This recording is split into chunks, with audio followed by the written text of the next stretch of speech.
Aloha everybody. I'm going to show you one of my absolutely favorite conventional rigs. Now, in some areas, conventional rigs may not be that popular. It's more for freshwater. But this one here is an SS brand Baitcaster, which means it's for salt water. It will resist salt water. And I use this to be very, very accurate, especially when I go to mangroves, because I don't want to get my rigs all tangled up in the brush or logs or boulder piles. So I need accuracy. And this Baitcaster here, the Komodo, will furnish me with that accuracy. So this here is Yakuma 273, and this is the LX. This is what I prefer. Now this, I think, first came out was like maybe 2, then 3. I think there's 5 different models now. And the Komodos to me are the strongest, if not the strongest, of a lot of the baitcasters out. And these were meant for salt water usage. Now these are set up with the 7.3 to gear 1 ratio, which means is for this to get one complete turn, you have to crank this 7.3 times. So you can actually put a lot of cranking power on the fish if it's fresh or saltwater. Now, as you know, I do like my Guide Select Pros. These are my favorite rods for fresh or saltwater. But see this one here? You say, wow, he made a mistake. This was a spinning S in the spinning model. But nope, he didn't make a mistake, because here is the C model for casting. S is for spinners. So this one here will fulfill my needs. Just remember, baitcasters, you have to use the ones that has the C on it.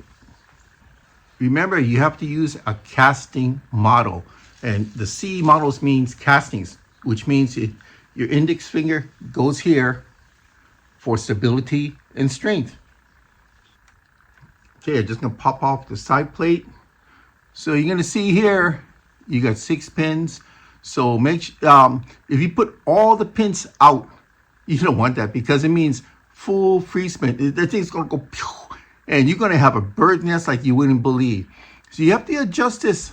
And the way I adjust it for myself, I want distance more than anything else. I want distance. So I put in 2 pins in, and they're polar opposites of each other, as you notice, and the other 4 are out. This will give me more castability in terms of the distance I can achieve.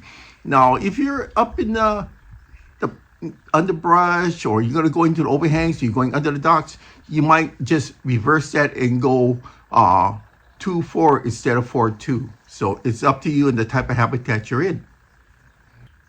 Now you can put all the pins in if you're in close quarters, like say you're in a bass boat, you're operating on the docks, and you're operating within the 30 feet of you. You may want to keep all your pins in.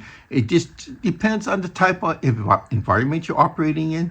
And I tell you this, I've tried this out quite a few times, mostly in Texas and Hawaii and a few other areas. It's nice having a model like this that can go saltwater as well as fresh. So I do use these. These are fishing butlers. It helps me keep my rigs together, so less falling over and scraping. Now, this one here, you can see it has the fishing butler still on.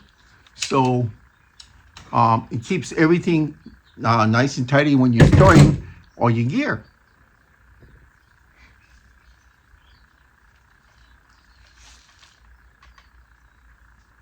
So in closing from this quick demonstration, be sure to rinse your gear off after every use.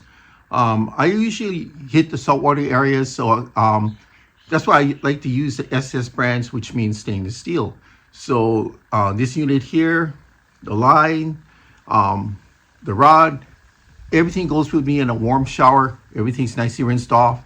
I leave it in the tub overnight. Next morning it's drip dried and put away.